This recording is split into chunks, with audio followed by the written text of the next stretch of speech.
Fundação Banco do Brasil e Fundação Roberto Marinho apresentam Globo Ciência.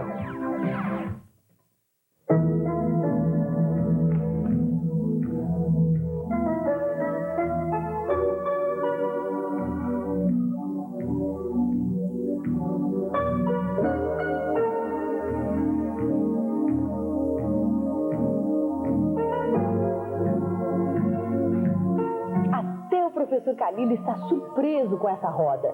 Ele não precisou fazer nada para ela começar a girar. O que será que aconteceu? Veja a explicação ainda nesta edição do Globo Ciência.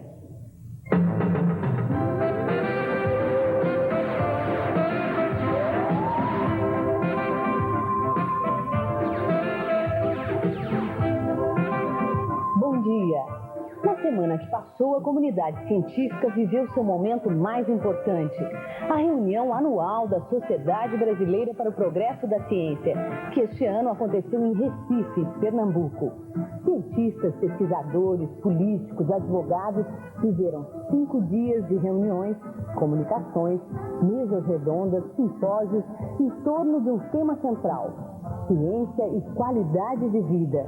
Os grandes momentos da 45ª reunião da SBPC estão no final desta edição do Globo Ciência. E não perca, também nesta edição, uma nova tecnologia para evitar as mortes na guerra. Mais uma exigência para o controle de qualidade nas viagens espaciais. E como funciona o órgão com seus sons tão típicos e harmoniosos.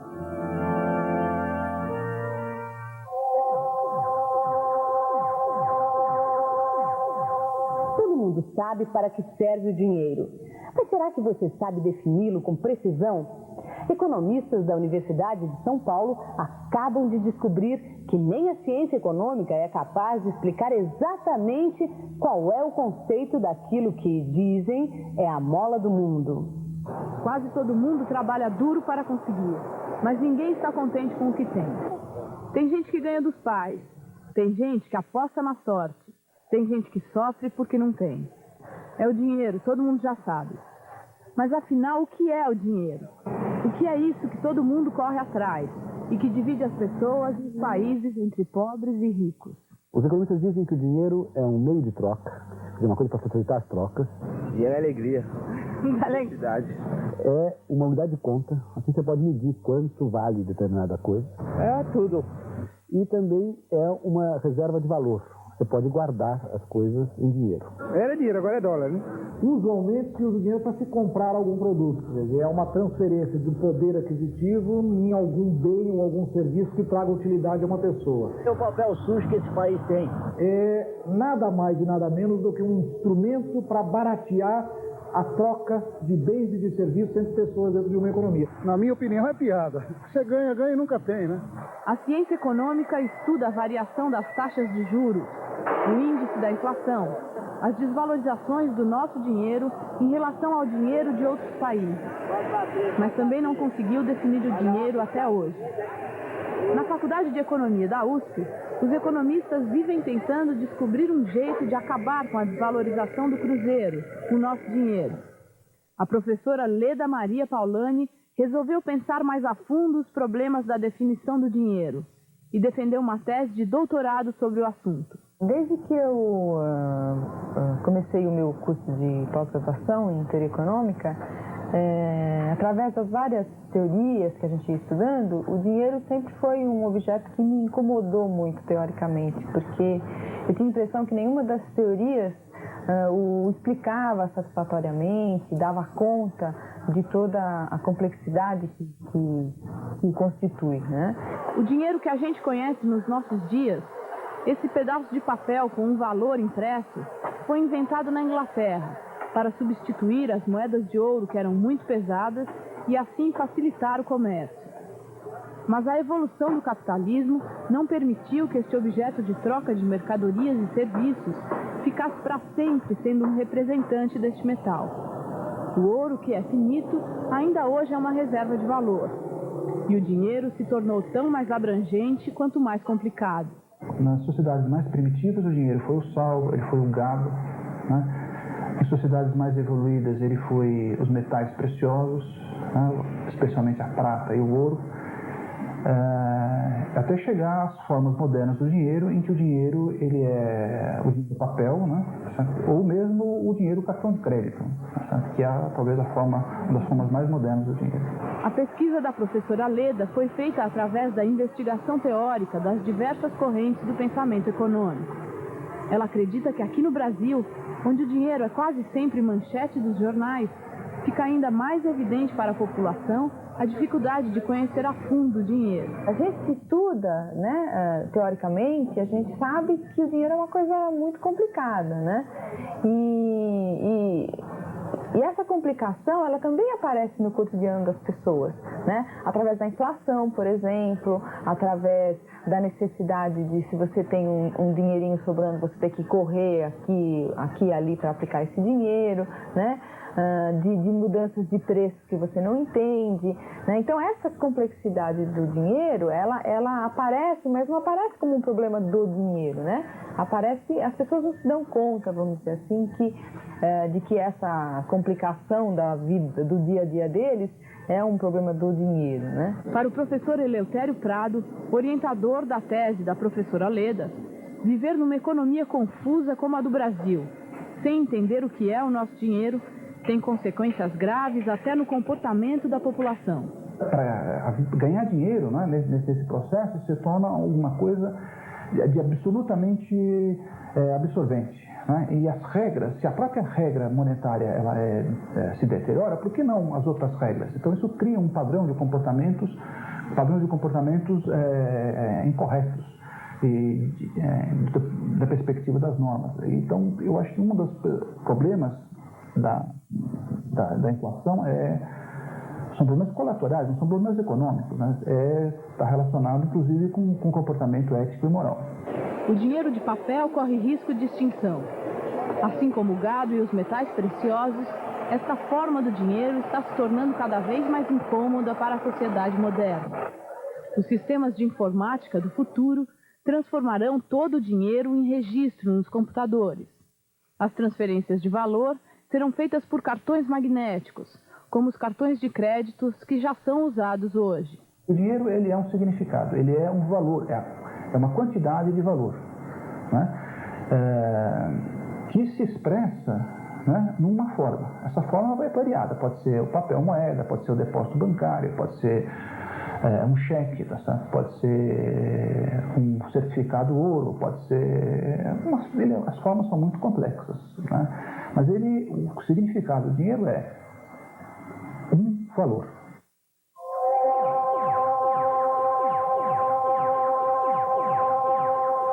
Salvar a vida dos soldados que se ferem na guerra sempre foi uma tarefa difícil para os médicos. Por isso, o exército norte-americano desenvolveu uma tecnologia para diminuir os problemas de quem está nos hospitais de campo.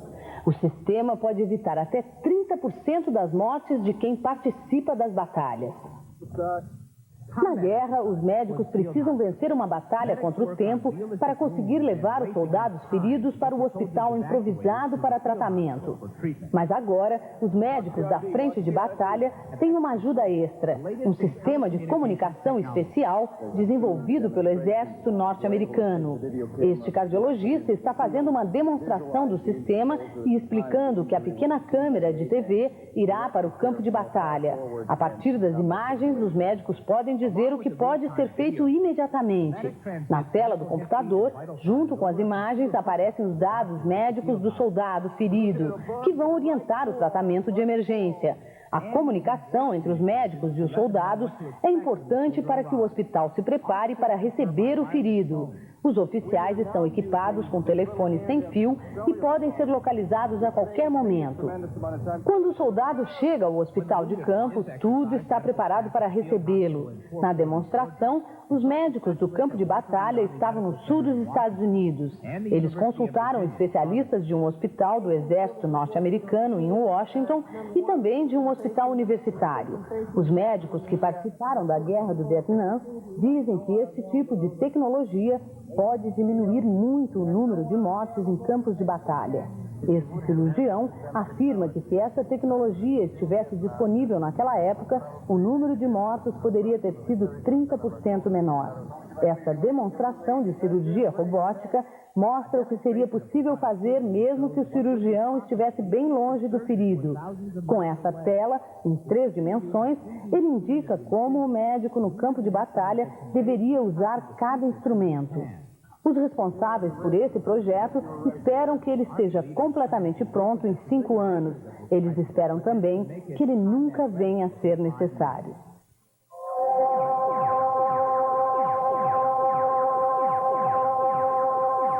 O órgão de tubo é um instrumento de sopro. Ele é chamado pelos músicos de rei dos instrumentos, porque imita flauta, trompete ou oboé, por exemplo.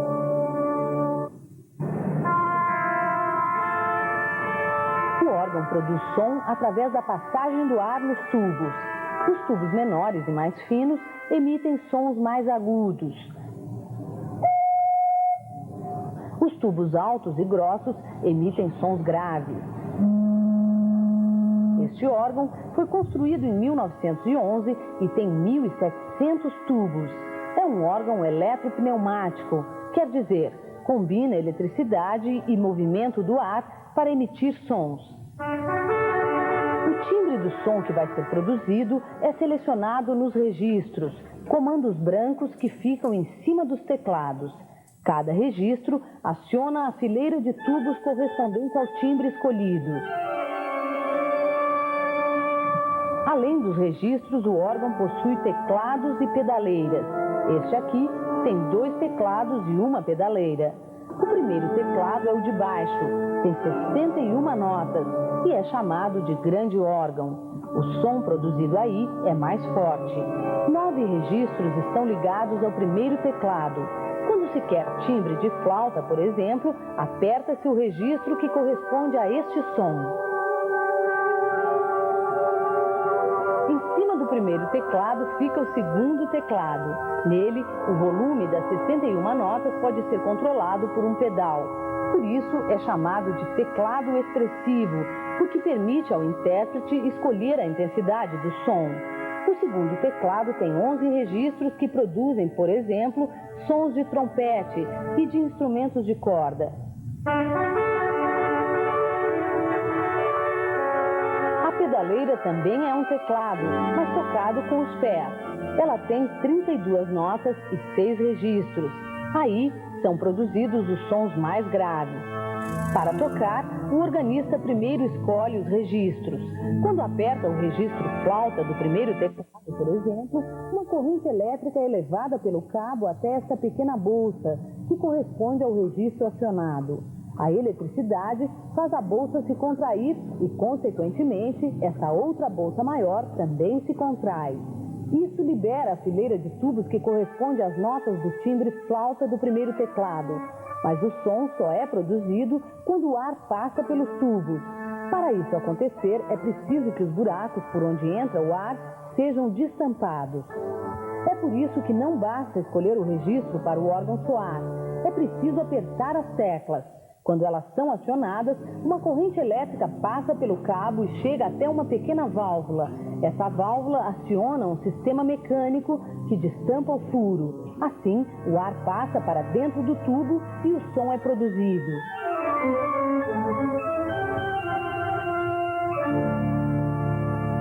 O ar só se movimenta e passa para dentro do tubo porque a pressão dentro da caixa onde está o sistema de funcionamento do órgão é maior que a pressão do ar ambiente. Essa parede controla a pressão do ar dentro da caixa e mantém essa pressão constante. Sem ela, o ar não se movimenta e o som não é produzido.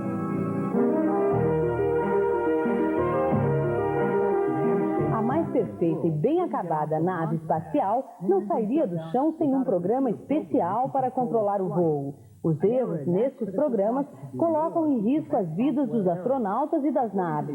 Um estudo recente feito pela NASA concluiu que as últimas viagens espaciais foram feitas tendo erros nos programas. Em maio de 1992, a nave Endeavour foi para o espaço para consertar os erros de 2 programas. Um que perdeu o controle de um satélite e outro do braço mecânico que falhou quando devia resgatar o satélite. Na NASA, cada programa é testado muitas vezes, mas os sistemas complexos nem sempre respeitam todas as regras. Agora, a Agência Espacial fez uma emenda na sua Constituição, exigindo que todos os programas futuros sejam testados por especialistas de todas as universidades dos Estados Unidos. A agenda da semana. A aventura dos descobridores de 4 novas espécies de macacos é o assunto principal da nova edição da revista Globo Ciência. O número 24 já está nas bancas.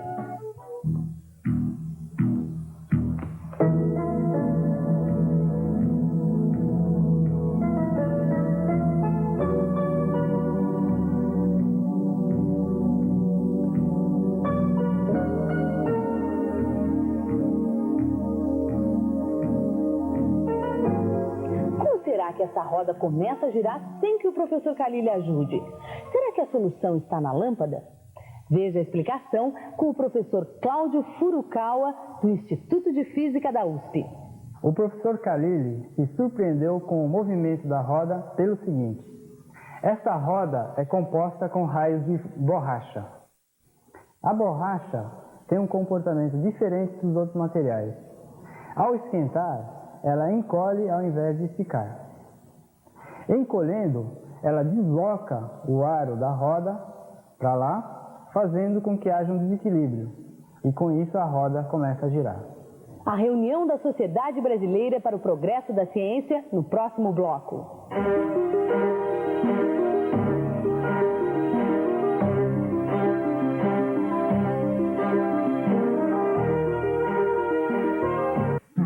Globo Rural mostra as vantagens de se cultivar o girassol, uma planta que pode gerar muitos lucros para o agricultor. E um programa de incentivo que pode revolucionar a criação de ovelhas. Uma fórmula simples que aumenta a produção com baixo investimento. Conheça os detalhes no Globo Rural, neste domingo, 9 da manhã.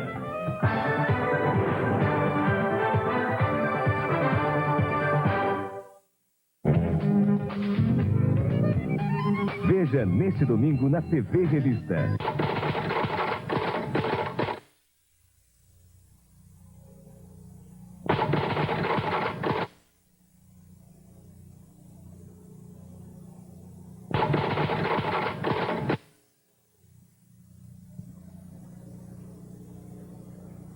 TV Revista, todo domingo na Tribuna do Norte. Fábio Júnior e uma seleção de seus maiores sucessos. O amor não tem que ser uma história, um brinquedo.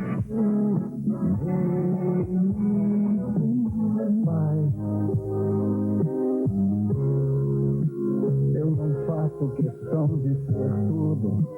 Grandes momentos de Fábio Júnior. Em MP, cassete e CD, Globo Columbia. Domingão do Faustão. Vídeo cacetada. Teve o sucesso. Sexolândia. A estreia de Olha a Corrida com Marcos Palmeira. As Olimpíadas do Faustão. E ainda Beto Barbosa, Sandy Júnior, Guilherme Arantes e Joséias. Numa homenagem a Elis Regina. Domingão do Faustão. Neste domingo, 3 da tarde. Oferecimento Teca, tem que ser Teca, não compensa levar outra marca. As reuniões anuais da Sociedade Brasileira para o Progresso da Ciência têm importância científica e política. Nos anos da ditadura militar, as Assembleias Gerais da Comunidade Científica sempre exigiram liberdade e democracia. No ano passado, os pesquisadores pediram a renúncia do então presidente Fernando Collor de Mello por causa das denúncias que o Congresso começava a fazer. Na semana passada, a reunião, mais uma vez, teve esse caráter político e também científico. A ciência brasileira quer poder continuar contribuindo para a melhoria da qualidade de vida de todos os brasileiros e luta para ter mais recursos neste Brasil que vive sua maior crise ética e econômica. Eu trabalho na produção de materiais magnéticos, mais especificamente os ímãs de terras raras. Nós trabalhamos com plástico biodegradável. Eu pesquiso novos materiais de construção a partir de resíduos industriais. Eu trabalho com ecologia, né? Eu sou pesquisadora do Museu Parêntime do Goethe. A minha linha de pesquisa é um sistema de informação sobre a indústria química. Esses cientistas e seus trabalhos são um retrato da ciência brasileira. É a dedicação dessas pessoas, as que já são cientistas e as que querem ser, que faz a ciência no país. Mas a especialização do conhecimento separa os cientistas. A reunião anual da Sociedade Brasileira para o Progresso da Ciência une e junta no mesmo espaço, este ano, aqui na Universidade Federal de Pernambuco, gente com interesses muito diferentes, mas que tem um objetivo comum: o compromisso de melhorar a qualidade de vida de todos nós. No caso de surdez, existem implantes que são feitos à base de ímãs permanentes. Você introduz o ímã e fixa o aparelho por o campo magnético. A grande vantagem do plástico biodegradável é que ele, quando exposto na natureza, você em menos de um mês, ou um mês e meio, ele é totalmente degradado a CO2 e água. A ideia é conseguir materiais baratos e duráveis. Na área de química fina, nós temos grandes importações na área de fármacos que são estratégicos, catalisadores para a indústria química, defensivos agrícolas. A maioria dessas substâncias não são fabricadas no país. A ideia da gente é verificar quais as importações que são importantes para nós passarmos a produzir aqui no país. Qualquer pesquisa espera que tenha um componente social muito forte, porque senão não teria sentido de ter pesquisa. Tudo isso é feito com muito esforço e pouco dinheiro. Os cientistas gastam um tempo precioso descobrindo como financiar suas pesquisas. A FINEP, financiadora de estudos e projetos, uma empresa do Ministério da Ciência e Tecnologia, tem este ano 20 trilhões de cruzeiros, mais ou menos 92 milhões de dólares, para financiar a pesquisa em todo o Brasil. Precisava 300 milhões de dólares. E até agora só conseguiu receber 1 trilhão de cruzeiros. O presidente da FINEP acha que a saída é a indústria financiar 50% das pesquisas brasileiras. O problema do Brasil é que a escassez de recursos vem sendo mantida nos últimos 10 anos. Então hoje nós temos grupos novos que surgiram e nós temos também a universidade totalmente despreparada para seguir os programas de desenvolvimento científico e tecnológico. Nós temos que motivar as empresas brasileiras a investir em ciência e tecnologia. Hoje elas investem só 10% do total investido no país. Para ter uma ideia comparativa, a GM nos Estados Unidos investe 5,6 bilhões de dólares. O Brasil investe, através do governo e órgãos públicos, cerca de 2 bilhões de dólares. Simultaneamente ao programa de qualidade e competitividade, a gente tem que resgatar as dívidas sociais, principalmente na área de educação, na área de saúde, na área de habitação. Não se pode levar uma parte do país para o primeiro mundo e deixar o restante no terceiro, quarto ou quinto. Dados da ONU indicam que apenas 12% dos brasileiros estão habilitados para trabalhar em uma economia tecnologicamente moderna ou competitiva. O grande resto, diz ele, não tem mais conserto. Eu não chego a tanto, mas acho que se nós não tratarmos com prioridade da questão de educação básica, de dar, através da educação, um mínimo de cidadania à nossa população, nós não temos condição de entrar seriamente em programas nacionais ou estaduais de qualidade e competitividade. Mas entre o resultado da pesquisa no laboratório e a sociedade que deveria se beneficiar do trabalho dos cientistas, existe uma longa distância. Os cientistas já diagnosticaram várias razões para isso. Estabelecer uma ligação mais estreita entre a sociedade e a ciência é hoje uma das principais preocupações da comunidade científica. Parece-me que nunca o pesquisador esteve tão consciente da relação que pode se estabelecer entre a pesquisa que é feita na academia e a melhora da vida do cidadão brasileiro. A ciência não pode ser apolítica. A ciência tem que servir a alguma causa. A ciência, evidentemente, que coloca os desenvolvimentos, a tecnologia, os novos conhecimentos científicos a serviço de causas que devem ser causas da população. Não se pode deixar de utilizar técnicas de saneamento e de habitação, que são técnicas alternativas sem nenhum sentido pejorativo. São alternativas porque fogem do convencional, mas são adequadas à população. Não se pode deixar de lado porque as técnicas normais, ortodoxas, interessam mais ao setor de construção civil ou dão mais dinheiro às empreiteiras.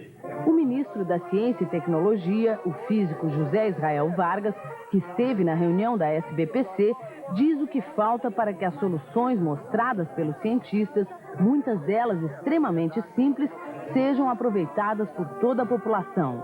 Falta de vontade política e uma concepção de que tudo que é grande é bom. Então, são soluções que são muito complicadas, né?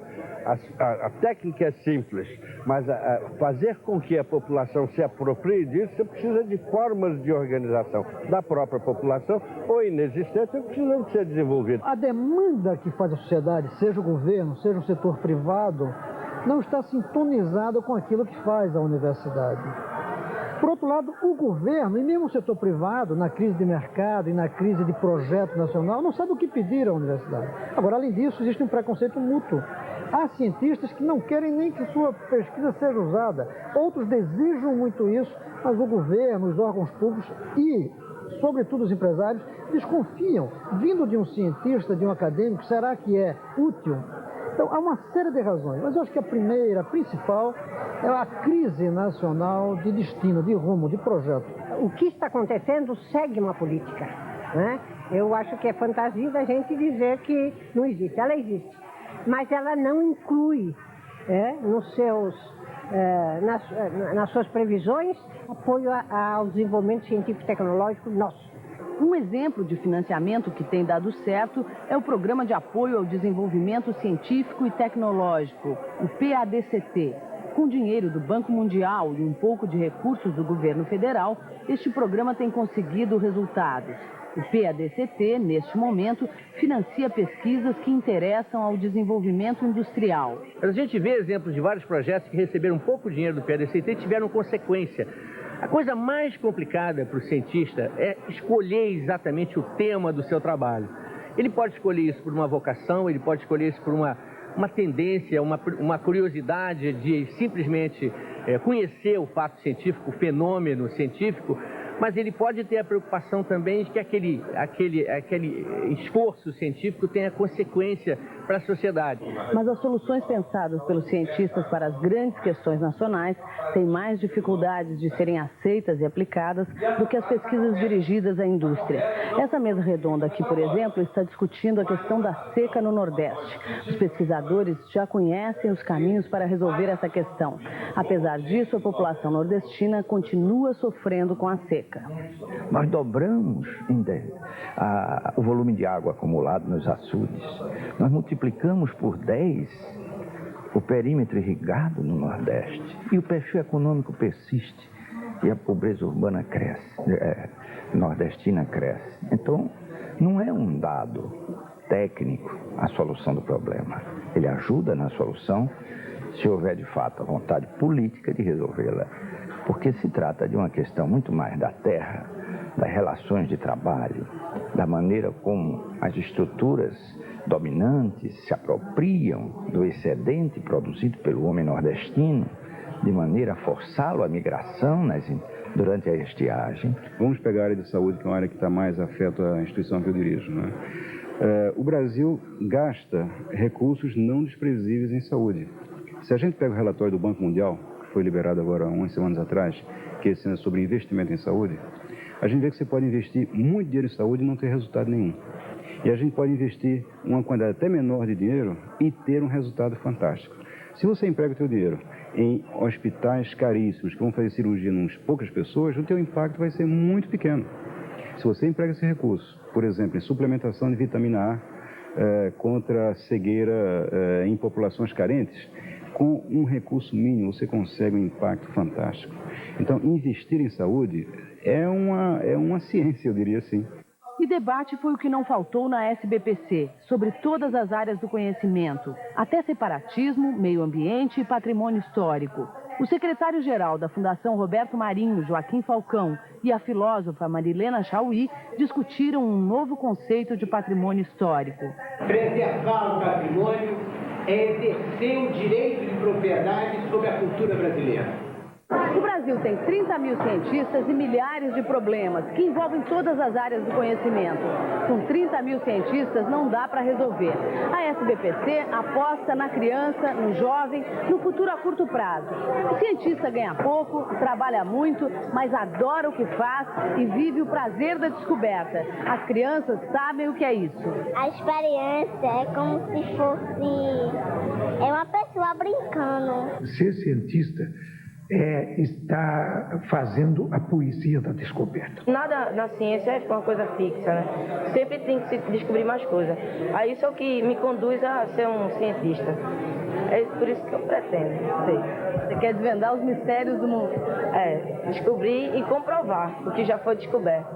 Preservar o que já foi descoberto. Um cientista é um adulto que procura entender o significado moral do mundo, mas teima em ser criança. Na quinta-feira, o físico Enio Candotti, presidente da SBPC por 4 anos, entregou seu cargo ao geógrafo Aziz Absaber. O professor Candotti vai sentir saudades. Veja, ao longo dos anos aconteceram muitas coisas. Mas talvez algumas ações exemplares possam ser lembradas. Elas sempre foram orientadas pelo desejo de preservar, de garantir valores morais nas ações dos cientistas, dos pesquisadores, das instituições científicas. E o professor Absaber vai continuar procurando formas para a sociedade poder se apropriar mais e melhor do resultado do trabalho dos cientistas. Qualquer projeto no terreno da saúde pública, da educação, da violência, dos direitos humanos, da miséria, da fome e dos alimentos, que surgir dentro da Sociedade Brasileira para o Progresso da Ciência, depois de analisado seletivamente e com muito crivo por pessoas que têm competência para análise, serão apresentados aos governantes, queiram eles ou não.